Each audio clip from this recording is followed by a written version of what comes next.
And today we are going to look at John chapter 19 and verses 39 through 42. இன்றைக்கு காலையில யோவான் 19வது அதிகாரம் 39வது வசனத்திலிருந்து 42வது வசனம் வரை உள்ள அந்த பகுதியை நம்ம பார்க்க போறோம். யோவான் 19 39லிருந்து 42. The topic is Nicodemus, a journey of faith. இன்னைக்கு என்ன டாபிக் அப்படின்னா நிக்கோதேமு ஒரு விசுவாசத்தின் பயணம். நிக்கோதேமு ஒரு விசுவாசத்தின் பயணம் அப்படிங்கிற டாபிக்ல நாம பார்க்க போறோம். I want to read the text first in English and then in Tamil. நான் முதலாவது ஆங்கிலத்திலே வாசித்து பின்பு நான் தமிழிலே உங்களுக்காக நான் வாசிக்கிறேன். John 19 verses 39 through 42. Nicodemus, also who earlier had come to Jesus by night, came bringing a mixture of myrrh and aloes, about 75 pounds in weight. So they took the body of Jesus and bound it in linen cloths with the spices, as is the burial custom of the Jews. Now in the place where he was crucified, there was a garden, and in the garden a new tomb in which no one had yet been laid. So because of the Jewish day of preparation, since the tomb was close at hand, they laid Jesus there. இப்பொழுது நான் தமிழிலே வாசிக்கிறேன். யோவான் 19:39 42 வரை. ஆரம்பத்திலே ஒரு இரவிலே இயேசுவினிடத்தில் வந்திருந்த நிக்கோதேமு என்பவன் வெள்ளை போலமும் கரிய போலமும் கலந்து ஏறக்குறைய 100 ராத்தல் 33 கிலோகிராம் கொண்டு வந்தான். அவர்கள் இயேசுவின் சரீரத்தை எடுத்து யூதர்கள் அடக்கம் செய்யும் முறைமையின்படியே அதை சுகந்த வர்க்கங்களுடனே துணிகளில் சுற்றி கட்டினார்கள். அவர் சிலுவையில் அறையப்பட்ட இடத்தில் ஒரு தோட்டமும், அந்த தோட்டத்தில் ஒருபோதும் ஒருவனும் வைக்கப்பட்டிராத ஒரு புதிய கல்லறையும் இருந்தது. யூதர்களுடைய ஆயத்த நாளாக இருந்தபடியினாலும் அந்த கல்லறை அருகில் இருந்தபடியினாலும் அந்த இடத்திலே இயேசுவை வைத்தார்கள். When we look at Nicodemus, we see a journey of faith. நாம நிக்கோதேமுடைய வாழ்க்கையை பார்க்கும்போது அவருடைய வாழ்க்கையில நடக்கிற இந்த விசுவாச பயணத்தை நம்ம பார்க்க முடிகிறது அருமையானவர்களே. அதனாலதான் இன்னைக்கு டாபிக் நிக்கோதேமு ஒரு விசுவாச பயணம். So today the topic is Nicodemus, a journey of faith. We mature in our faith all through our lives. நம்முடைய வாழ்க்கையில, நம்முடைய விசுவாசத்துல வாழ்க்கை முழுவதுமே நாம பயணம் செய்து கொண்டே இருக்கின்றோம். I'm growing and still growing. I will be growing till my last breath. என்னுடைய கடைசி மூச்சு வரைக்கும் நான் வளர்ந்து கொண்டே இருப்பேன். I will never come to a place where I can say I have grown fully. நான் முழுவதுமாக வளர்ந்து விட்டேன் அப்படின்னு சொல்ற ஒரு கட்டத்துக்கு நான் என்னை பொறுத்த வரைக்கும் வரவே முடியாது அப்படின்னு தான் நான் நினைக்கிறேன். Because I will be growing, I will be become like Christ. ஏன்னா நான் இயேசுவை போல மாறிக்கொண்டே இருப்பேன். I will never come to a place where I can say I have become like Christ fully. நான் இயேசுவை போல முழுசா நான் மாறிட்டேன் பாருங்க அப்படின்னு சொல்ற மாதிரியான ஒரு இடத்துக்கு நான் வரமாட்டேன். வர முடியாது. ஆனால் இயேசுவை போல மாறிக்கொண்டே இருப்பேன் அப்படிங்கிறத நம்ம பார்க்குறோம். So in the life of Nicodemus, we find him growing gradually to a place where we can where he can say, hey, I believe in Jesus and I want to stand for him, and I'm ready to take any risk for Christ, and my faith is a costly faith. நீங்க நிக்கோதேமு பார்த்தீங்க அப்படின்னா அவரும் ஆரம்பத்துல இருந்து அப்படியே வளர்ந்து ஒரு கட்டத்துக்கு அவர் வர்றாரு. அந்த கட்டத்துல என்ன சொல்றாருன்னா, எல்லாம் பாருங்க, நான் இந்த இடத்துல இயேசு கிறிஸ்துவுக்காக நின்றுதான் ஆக வேண்டும் நிற்கிறேன். பொது இடத்துலயும் இயேசுவுக்காக நான் நிற்கிறேன். அது மட்டுமல்ல, ஒரு கிரயம் செலுத்தி என்ன செய்றேன், நான் அந்த இடத்துல நிற்கிறேன் அப்படின்னு சொல்லிட்டு சொல்லும் ஒரு கட்டத்துக்கு அவர் வருவதை நாம பார்க்கிறோம். If you look at John chapter 3, Nicodemus comes at night. He is very curious but also cautious. இந்த இடத்துல நீங்க பாத்தீங்கன்னா யோவான் 3வது அதிகாரத்துல நிக்கதேமு வந்து ராத்திரி வேளையில வருவதை நாம பார்க்கிறோம். ரொம்ப ஜாக்கிரதையாக அவர் வருகிறார். அதே நேரத்துல ஆர்வத்தோடு அவர் வருகிறார். ஆண்டவர்ட்ட கேள்வி கேட்டு கற்றுக்கொள்ள வேண்டும் என்று சொல்லி அவர் வருகிறார். அதே நேரத்துல பாத்தீங்கன்னா ராத்திரியில மிக ஜாக்கிரதையாக வருவதை பார்க்கிறோம். If you read John chapter 7 verses 50 through 52, நீங்க யோவான் 7வது அதிகாரம் 50வது வசனத்திலிருந்து 52வது வசனம் வரை உள்ள அந்த வேத பகுதியை வாசிச்சீங்கன்னா, there Nicodemus is actually defending Jesus Christ. He says, how can we judge him without putting him through a proper trial? அந்த இடத்துல யோவான் 7:50லிருந்து 52வது வசனம் வரை உள்ள அந்த வேத பகுதியை நீங்க வாசிச்சீங்கன்னா, அங்க இயேசு கிறிஸ்துவுக்காக நிக்கதேமு பேசுவதை பார்க்கிறோம். இயேசு கிறிஸ்துவ இன்ஃபேக்ட் வந்து டிஃபெண்ட் பண்ணி ஒரு இடத்துல அவர் பேசுறாரு. அவர் என்ன சொல்றாரு அப்படின்னா, எப்படி இவரை வந்து நீங்க ஒரு சரியான விசாரணைக்குள்ள போடாம எப்படி நீங்க அவர் நியாயம் தீர்க்க முடியும் அப்படின்னு சொல்லிட்டு அவர் சொல்றதை நான் பார்க்கிறோம். In fact the people there ask him, are you also from Galilee? நீயும் கலிலேயாவை சேர்ந்தவனா அப்படின்னு சொல்லிட்டு அவங்க கேட்கிற அளவுக்கு அவர் என்ன செய்றாருன்னா இயேசு கிறிஸ்துவை டிஃபெண்ட் பண்றாரு அப்படிங்கிறத பார்க்கிறோம். And here in John chapter 19 and verses 39 through 42, Nicodemus comes into the scene to publicly honor Christ in his death. இந்த இடத்துல யோவான் 19வது அதிகாரம் 39லிருந்து 42 வரைக்கும் வாசிக்கிற இந்த வேத பகுதியில நிக்கதேமு வந்து பப்ளிக்கா பொதுவா எல்லோரும் பார்க்கிற மாதிரி வந்து இயேசு கிறிஸ்துவை கனப்படுத்துறத நம்ம பார்க்கிறோம். இயேசு கிறிஸ்துடைய மரணத்துல வந்து அவரை வந்து கனப்படுத்துவதை இந்த இடத்துல நம்ம பார்க்கிறோம். அருமையானவர்களே, I want to share with you few thoughts from this small passage. இந்த ஒரு சின்ன பகுதியிலிருந்து ஒரு சில முக்கியமான காரியங்களை உங்களோடு கூட நான் பகிர்ந்து கொள்ள விருப்பப்படுகிறேன். The first one is faith moves from secrecy to public identification. விசுவாசம் என்பது ரகசியமாக இருக்கிற இடத்துல இருந்து பொது இடத்துல தன்னை அடையாளப்படுத்திக் கொள்ளும் ஒரு கட்டத்துக்கு வருகிறது அப்படிங்கிறத நம்ம பார்க்கிறோம். It says in verse number 39, Nicodemus, who earlier had come to Jesus but by night. அதாவது முன்பாக இரவிலே வந்த நிக்கதேமு என்று சொல்லி இந்த இடத்துல ஒரு நோட்டு, ஒரு குறிப்பு அந்த இடத்துல 39வது வசனத்துல இருக்கிறத நாம பார்க்கிறோம். John intentionally reminds us that this Nicodemus came to Jesus by night earlier. இந்த இடத்துல பாத்தீங்கன்னா யோவான் மிக தெளிவாக ஒரு நோக்கத்தோட தான் நமக்கு ஞாபகப்படுத்துகிறார். என்ன அப்படின்னா, இந்த நிக்கதேமு தான் முன்னாடி ராத்திரி வேலையில வந்தவரு அப்படின்னு சொல்லிட்டு அவர் சொல்றத நம்ம பார்க்கிறோம். And night symbolizes fear, incomplete understanding and spiritual hesitation.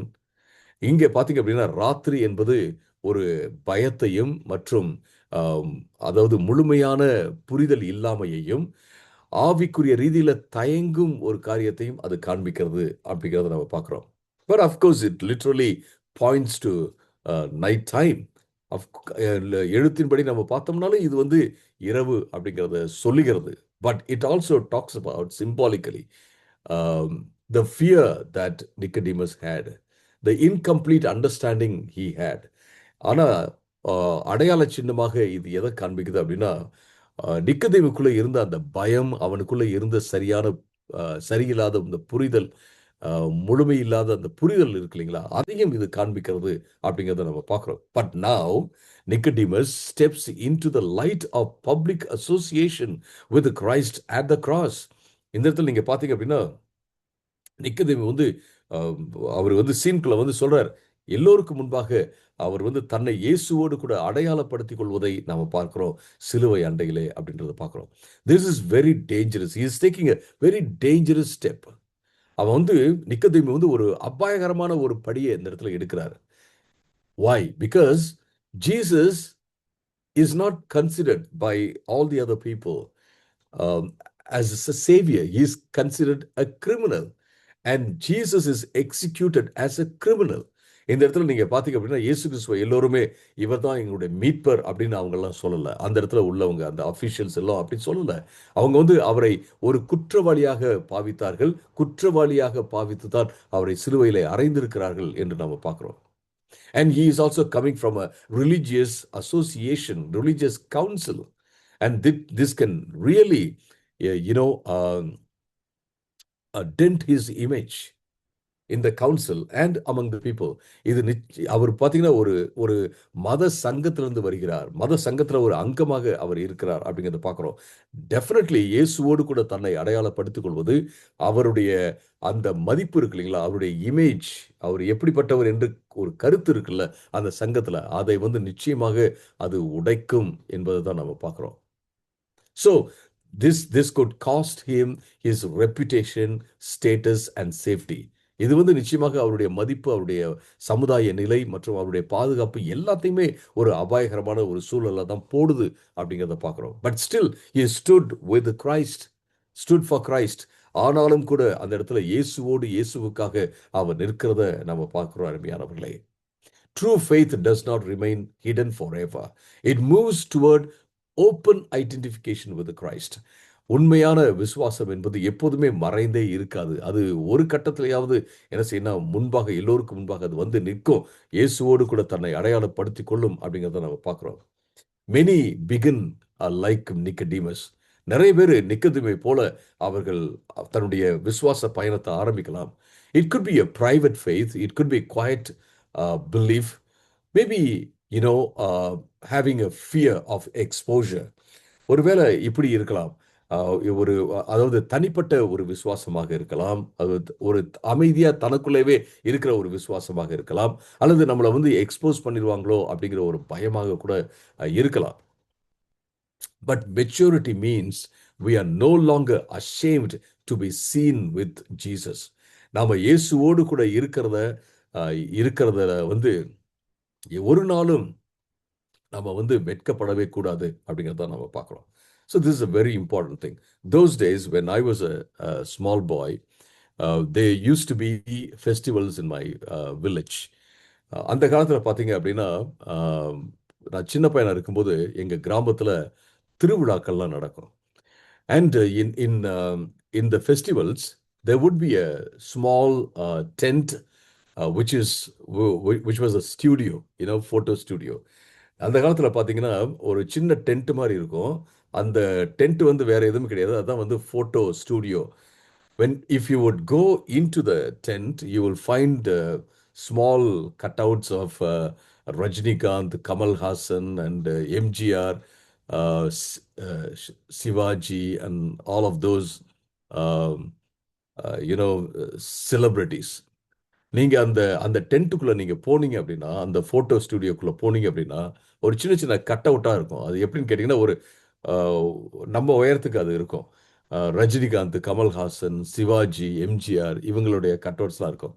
So boys and girls and families would go and stand with Rajinikanth if they want to, and Kamal Hassan, or with Shivaji and MGR, and take photograph, and they would hang it on the walls of the houses. அவங்க போயிட்டு அந்த ஃபோட்டோலாம் எடுத்து கமல்ஹாசன் கூட, ரஜினிகாந்த் கூட, இல்லை சிவாஜியோடலாம் நிற்கிற அந்த ஃபோட்டோலாம் எடுத்து பார்த்தீங்க அப்படின்னா செவத்துலலாம் மாட்டிக்குவாங்க. So you would think it's real Rajinikanth, but it's not real Rajinikanth, is in a cut out. நீங்கள் அந்த ஃபோட்டோவை பார்த்தீங்கன்னா நினைப்பீங்க இது வந்து உண்மையான ரஜினிகாந்த் அப்படின்னு சொல்லிட்டு. ஆனால் வரைந்து வைக்கப்பட்ட ஒரு கட் அவுட் அப்படின்னு சொல்லிட்டு உங்களுக்கு பார்த்தாவே நல்லா தெரியும். But they were very proud to do that. அவங்க ரொம்ப ரொம்ப பெருமையாக அதை பண்ணுறத நான் பார்த்துருக்குறேன். Can you stand with Christ? நீங்க இயேசுவுக்காக பப்ளிக்ல நிற்க முடியுமா அப்படிங்கிறது தான் கேள்வி. My friends, if people can stand with those people who cannot even stand with them, can we stand with the Jesus who stood with us, and who stands with us even now? நம்ம நம்ம வந்து மக்கள்லாம் பார்த்தீங்க அப்படின்னா, யாரு கூட நிக்கிறாங்கன்னா, யாரெல்லாம் அவங்களோட நிக்கவே மாட்டாங்களோ, யாரெல்லாம் அவங்களுக்கு உதவியே செய்ய மாட்டாங்களோ, அவங்களோட நிக்கிறாங்க. நாம இயேசுவோட நிக்க முடியுமா? இயேசு நமக்காக நின்றார். இயேசு நமக்காக இப்பயும் நிக்கிறார் அப்படிங்கிறத நம்ம பார்க்கிறோம் அருமையானவர்களே. இது வந்து ரொம்ப முக்கியமான ஒரு காரியம். Standing with Christ in in public. ஆம், no longer hidden faith. It's no, we confess to the people that we follow Christ. This theme is repeatedly coming. I see. God wants to tell us something. இந்த இந்த ஒரு கருத்து வந்து திரும்ப திரும்ப வந்து கொண்டே இருக்கிறது. நம்ம வந்து ரகசியமாக ரகசியமாக மட்டும் இயேசுவை பின்பற்றுவது இல்லை. நம்ம வெளியரங்கமாக சில வேளைகள்ல வந்து நான் இயேசுவை தான் பின்பற்றுகிறேன் என்று சொல்ல வேண்டும். That good even cost your reputation, your safety and your status. But still you and I have to do it my friends. நமக்கு வந்து பல வேளைகளில் அது நம்முடைய நிலையை பாதிக்கிறதாக இருக்கும், நம்முடைய சமுதாய நிலையை பாதிக்கிறதா இருக்கும், நம்முடைய ரெப்யூட்டேஷனை பெயரையும் அது கெடுப்பதாக கூட இருக்கலாம், பாதிக்கிறதாக கூட இருக்கலாம். அது வந்து சில வேளை நமக்கு பாதுகாப்பு கொடுக்காத ஒரு காரியமாக இருக்கலாம். ஆனால் நம்ம இயேசுவுக்காக நின்றுதான் ஆக வேண்டும் என்பதை நம்ம பார்க்கிறோம். The second thing I want to share with you is faith expresses itself through costly devotion. Costly devotion. விசுவாசம் வந்து சில வேளைகளில் பார்த்தீங்க அப்படின்னா, ஒரு ஒரு விலை மதிப்பற்ற ஒரு பக்தியோடு தான் அது வருகிறது அப்படிங்கிறத பார்க்குறோம். விலை மதிப்பற்ற ஒரு அர்ப்பணிப்போட அது வருகிறது என்று நம்ம சொல்லலாம்.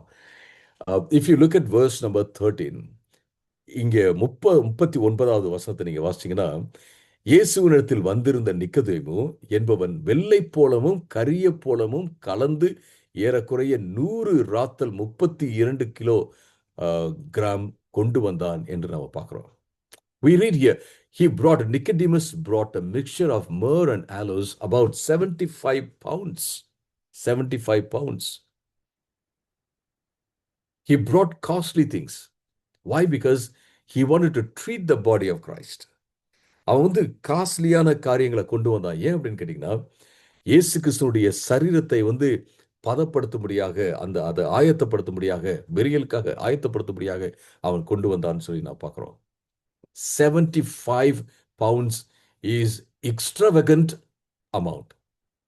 நீங்க வந்து இந்த இடத்துல நம்ம பார்க்கிறோம் இல்லைங்களா, 75 பவுண்ட்ஸ் அப்படிங்கிறது அல்லது 33 கிலோகிராம் அப்படிங்கிறது பார்த்தீங்கன்னா உண்மையிலேயே விலை மதிப்பற்ற ஒரு காரியம். This is expensive. This is excessive by normal standards. நம்ம பொதுவா சொல்ற அந்த அளவுகளின்படி பார்த்தீங்கன்னா இது அதிகமான ஒரு காரியம். He wanted to give Jesus a royal burial.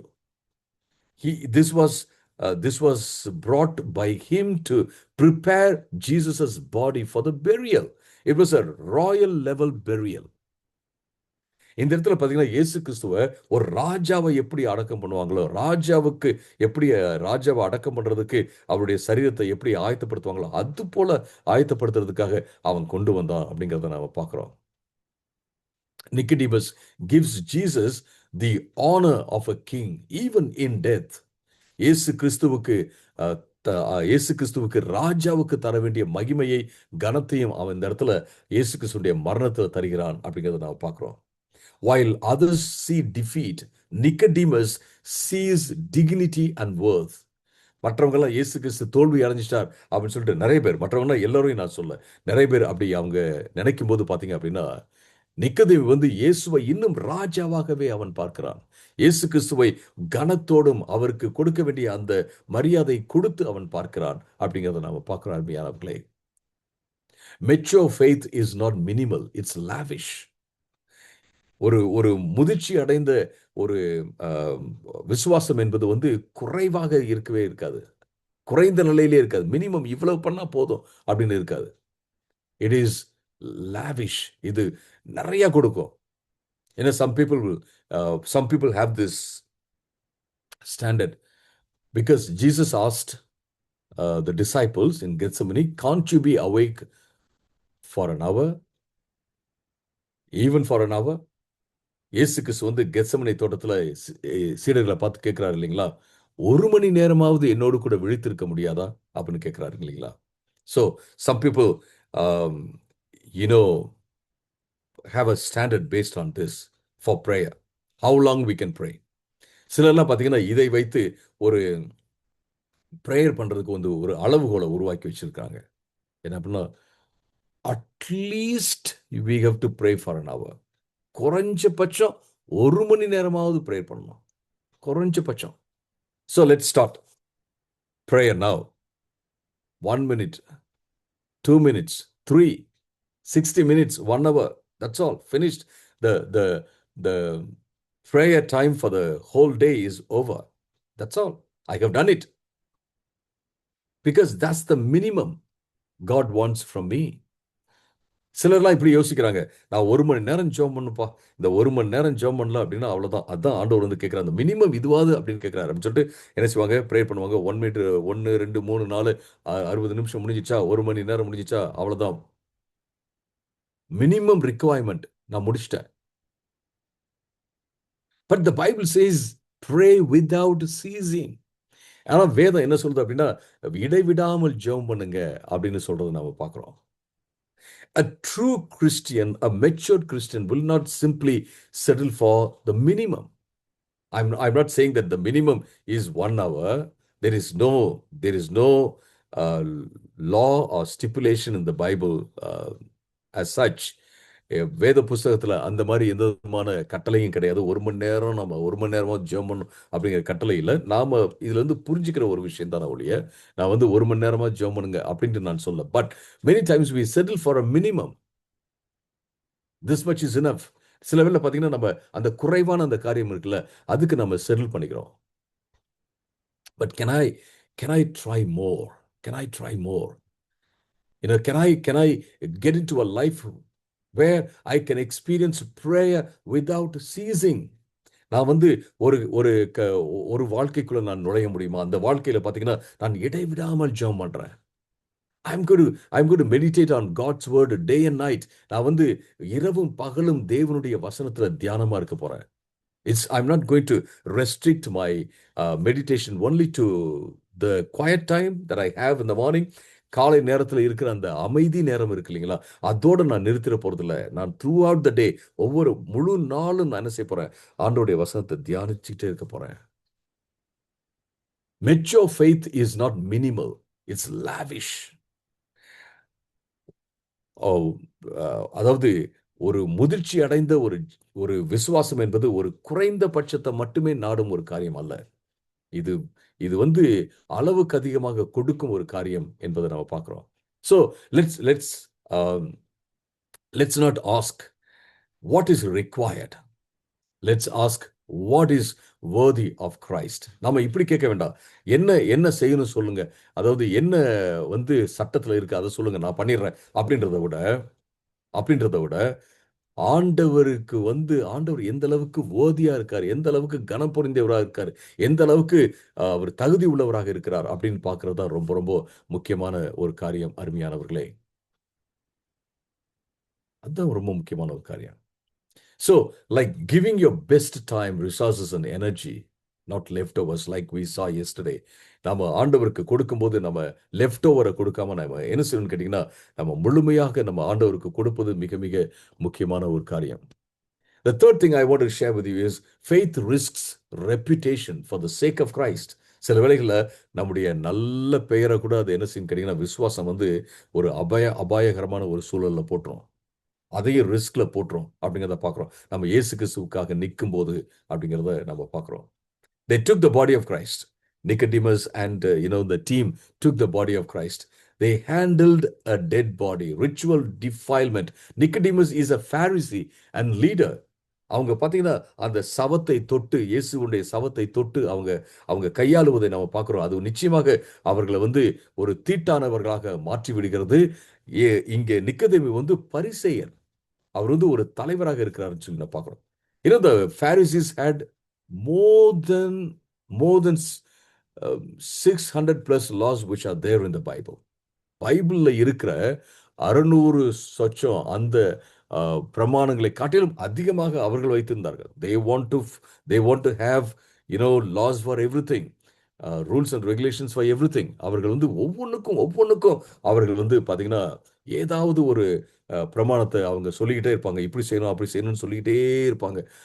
And they found fault with the Christ at every step of his journey. That's what we find.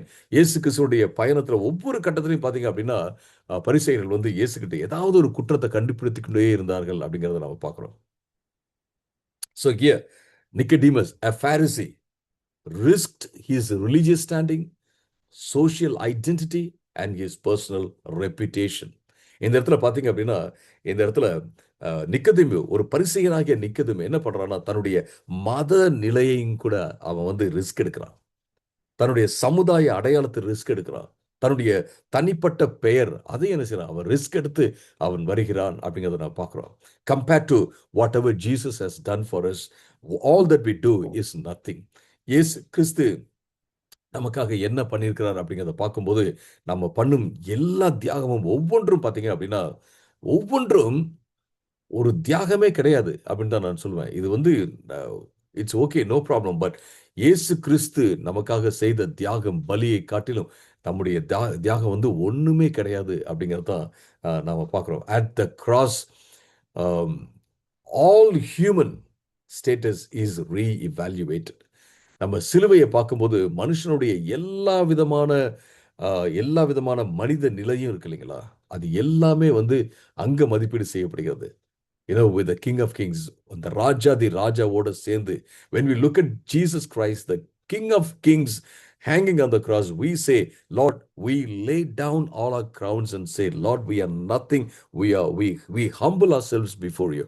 நாம இயேசு கிறிஸ்து ராஜா சிலுவையில தொங்குறத நம்ம பார்க்கும்போது, நம்முடைய கிரீடங்கள் எல்லாத்தையும் அவருக்கு முன்பாக வைத்து நாம சொல்லணும், ஆண்டவரே, நீங்க உங்களுக்கு முன்பாக நான் ஒண்ணுமே கிடையாது, நான் என்ன தாழ்த்துற ஆண்டவரே அப்படின்னு சொல்றதுதான் முக்கியமான ஒரு காரியம். அருமையானவர்களே, true honour is found in honouring Christ.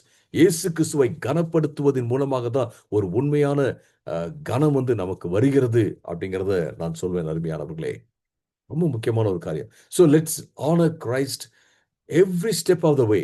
நம்ம இயேசு கிறிஸ்துவை எல்லா காலங்களிலும் எல்லா படிகளிலும் நாம வந்து அவரை உயர்த்தி கொண்டே இருப்போம்.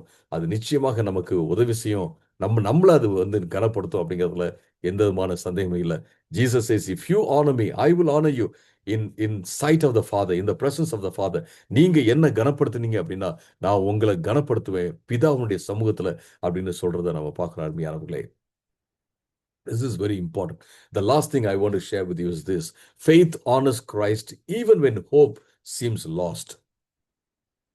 நம்பிக்கை இல்ல அப்படிங்கிற ஒரு சூழல்ல கூட பாத்தீங்க அப்படின்னா, விசுவாசம் வந்து இயேசு கிறிஸ்துவை கனப்படுத்தும் அப்படிங்கிறத நம்ம பார்க்கிறோம்.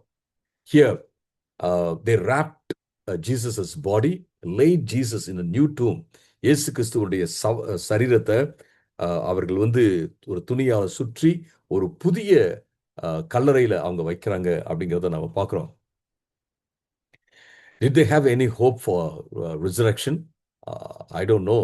Maybe Nicodemus didn't have any hope about resurrection. இயேசு கிறிஸ்து உயிர்த்தெழ போகிறார் அப்படிங்கிறத குறித்து எந்த விதமான நம்பிக்கையும் இல்லாதவராக கூட நிக்கதேமு இருந்திருக்கலாம். But he still acted with reverence and care. ஆனாலும் கூட அவர் பயபக்தியோட அந்த இடத்துல அவர் வந்து காரியங்களை செய்வதை நம்ம பார்க்கிறோம். அருமையானவர்களே, many disciples of Jesus were taken aback when they saw Jesus coming and appearing before them after the resurrection. இயேசு கிறிஸ்து உயிர் தெழுந்து சீடர்களுக்கு முன்பாக அவர் காட்சி கொடுத்த பொழுது அநேக சீடர்கள் அதிர்ச்சி அடைஞ்சிட்டாங்க. Because they never expected Jesus. They were in fear. They were actually in hiding. அவர்கள் பார்த்தீங்கன்னா பயத்தில் இருந்தாங்க. அவங்க தன்னை மறைத்து கொண்டிருந்தாங்க. வெளியில வந்துட்டா பிரச்சனை அப்படின்ற மாதிரி தான் அவங்க இருந்தாங்க. But Jesus appeared to them. ஆனா இயேசு கிறிஸ்து அவர்களுக்கு காட்சி கொடுத்தார் அப்படிங்கிறத நம்ம பார்க்கிறோம்.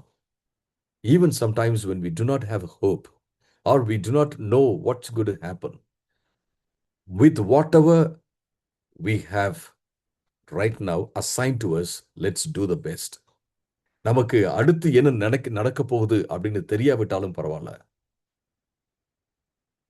அடுத்த பிளான், ஆண்டவருடைய திட்டம் என்ன, அடுத்த ஸ்டெப் என்ன அப்படின்னு தெரியாவிட்டாலும் பரவாயில்ல. இப்ப நமக்கு என்ன கொடுக்கப்பட்டிருக்கிறதோ அந்த வேலையை நாம உண்மையாக செய்தோம் என்றால் அதுவே நமக்கு ஒரு நன்மையான ஒரு காரியமாக இருக்கும். Nicodemus. Nicodemus is now focused only on the royal level burial of Jesus Christ. இந்த இடத்துல பார்த்தீங்க அப்படின்னா நிக்கதேமு வந்து ஒரு ராஜரீகமான ராஜாவுக்கு கொடுக்க வேண்டிய மதிப்புள்ள அந்த ஒரு அடக்கத்தை மட்டும் இயேசுக்கு கொடுக்கணும். அதுல மட்டுமே நோக்கமாக இருக்கிறான். Maybe he doesn't know anything about doesn't know anything சொல்ல முடியாது. But he has no hope for the resurrection of Jesus Christ. He is not even talking about it. Nobody is talking about it. Even the disciples who were taught about the resurrection, the death, and the resurrection of Jesus Christ by Jesus Christ Himself have all gone away. They are scattered. They are in fear. இந்த இடத்துல நீங்க பார்த்தீங்கன்னா ஒருவேளை நிக்கதேமுக்கு வந்து ஒரு நம்பிக்கை இல்லாம இருக்கலாம். இயேசு கிறிஸ்து வந்து உயிர் தரப் போகிறார் அப்படிங்கிற நம்பிக்கை இல்லாம இருக்கலாம். இயேசு கிறிஸ்து வந்து யாருக்கு தன்னுடைய மரணத்தை குறித்தும் உயிர்த்தெழுதலை குறித்தும் போதித்தாரோ அந்த சீடர்களே இந்த இடத்துல பார்த்தீங்கன்னா சீன்ல இல்ல. அவங்க எல்லோருமே ஓடி போயிட்டாங்க. அவங்க பயத்துல இருக்கிறாங்க. இப்படிப்பட்ட ஒரு ஒரு சூழலிலும் கூட சூழல்ல நிக்கதேமு வந்து இப்போ ஃபோக்கஸ் பண்றதெல்லாம் என்ன தெரியுமா? இப்ப I'm assigned a responsibility. I have a responsibility and let me do that properly and faithfully. இப்போதைக்கு எனக்கு இருக்கிற இந்த வேலை என்ன அப்படின்னா இயேசு கிறிஸ்துவுக்கு ஒரு ராஜரீகமான ஒரு அடக்கத்தை கொடுக்கணும். அதை நான் செய்து முடிக்கட்டும் என்று சொல்வதை நாம பார்க்கிறோம் அருமையானவர்களே. See, some faith, mature faith operates without visible reward. ஒரு முதிர்ச்சி அடைந்த விசுவாசம் என்ன செய்யும் அப்படின்னு கேட்டீங்கன்னா அது வந்து அதனுடைய பலனை பார்க்காட்டினா கூட அது வந்து என்ன செய்யும், அது தான் செய்ய வேண்டிய காரியத்தை செய்து கொண்டே இருக்கும் அப்படிங்கிறத நான் பார்க்குறோம். I think I told, I mentioned in one of the devotions, morning devotions, that nothing that we do for Christ will go waste. நாம ஆண்டவருக்காக செய்யும் எந்த காரியமும் வேஸ்ட் ஆகவே ஆகாது. ஆகவே ஆகாது. Definitely it can affect somebody, influence somebody, impact somebody. It can create some good effects. That's what we find. நாம விசுவாசிக்கிற விசுவாசம், நம்ம ஆண்டவருக்காக வாழ்கிற வாழ்க்கை, ஆண்டவருக்காக நிற்கும் காரியம் வந்து ஒரு நாளும் வேஸ்ட் ஆகவே ஆகாது. ஒருவேளை நம்ம அந்த பலனை இப்ப நம்ம பார்க்காம இருக்கலாம், தெளிவாக நம்ம பார்க்காம இருக்கலாம். ஆனா நிச்சயமாக அந்த பலனை நம்ம பார்ப்போம். இது யாரையாவது தொடும், யார் மேலேயாவது ஒரு நல்ல தாக்கத்தை கொண்டு வரும் உங்களுடைய விசுவாசம் அருமையானவர்களே. Yesterday when I was talking to my students, I'm ending here.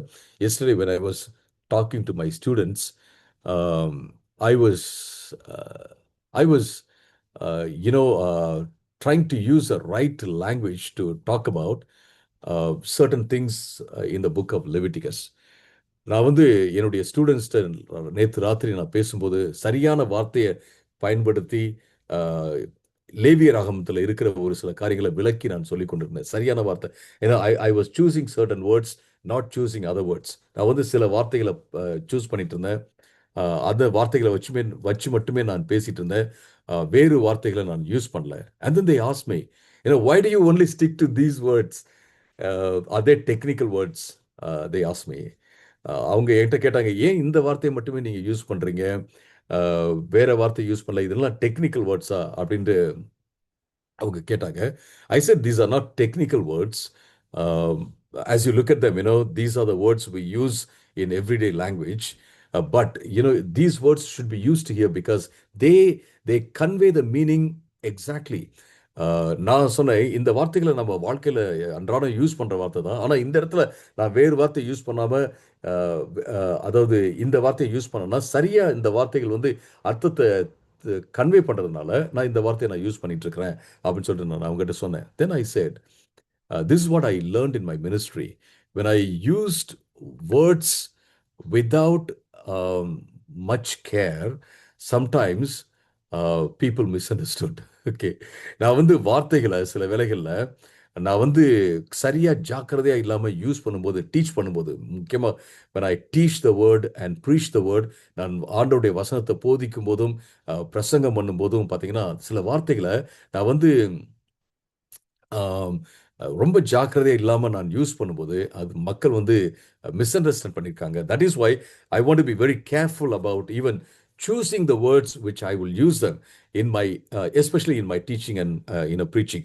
நான் வந்து பிரசங்கத்திலும் நான் வந்து டீச் பண்ணும்போதும் இந்த வார்த்தைகளை நம்ம கரெக்டாக யூஸ் பண்ணணும் அப்படின்ட்டு சூஸ் பண்ணுறதுக்கு காரணம் என்ன அப்படின்னா, மக்கள் வந்து மிஸ் அண்டர்ஸ்டாண்ட் பண்ணிடக்கூடாது. ஏன்னா I was a missionary, I was preaching and teaching to the people who never heard the gospel, never read the Bible. நான் வந்து மிஷனரியா இருந்தபோது பார்த்தீங்கன்னா நார்த் இந்தியாவில் இயேசு கிறிஸ்துவ அறியாத மக்களுக்கு, பைபிளையே கேட்டிராத மக்கள், பைபிளையே படிக்காத மக்களுக்கு நான் சொல்லிக் கொடுத்ததுனால, what ever I dot them was the first hand experience for them to understand the Bible. நான் வந்து அவங்களுக்கு சொல்லிக் கொடுத்த காரியங்கள் மட்டும்தான் அவங்களுக்கு வந்து அவங்க ஆண்டவரை குறித்து கேட்ட காரியமாக இருந்ததுனால, I wanted them to hear it right. அவர்கள் வந்து சரியா இதை கேட்கணும் அப்படின்னு நான் யோசித்தேன்.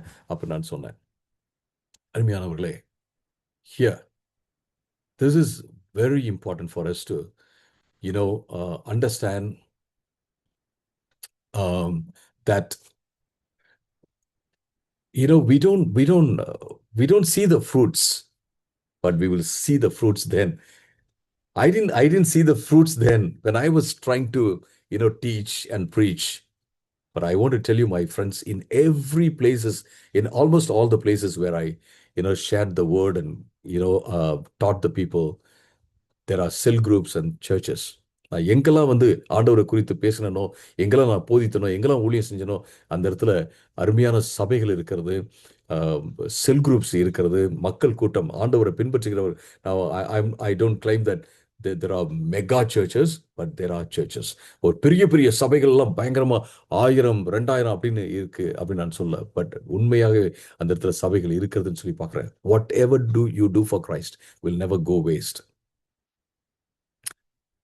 I think this is what Oswald J. Smith said. There is only one life that will soon be past, and whatever you do for Christ will last forever and ever. Oswald J Smith அப்படிங்கிறவர் சொன்னார், நான் நினைக்கிறேன் இந்த காரியத்தை. அவர் என்ன சொன்னார்னா, ஒரே ஒரு வாழ்க்கை தான் உண்டு, அது சீக்கிரமாக கடந்து போகும். நீங்க கிறிஸ்துவுக்காக என்ன செய்றீங்களோ அது மட்டும்தான் என்றென்றைக்கும் நிலைத்திருக்கும் என்று அவர் சொன்னார். அது உண்மையான ஒரு காரியம் என்று நான் நினைக்கிறேன்.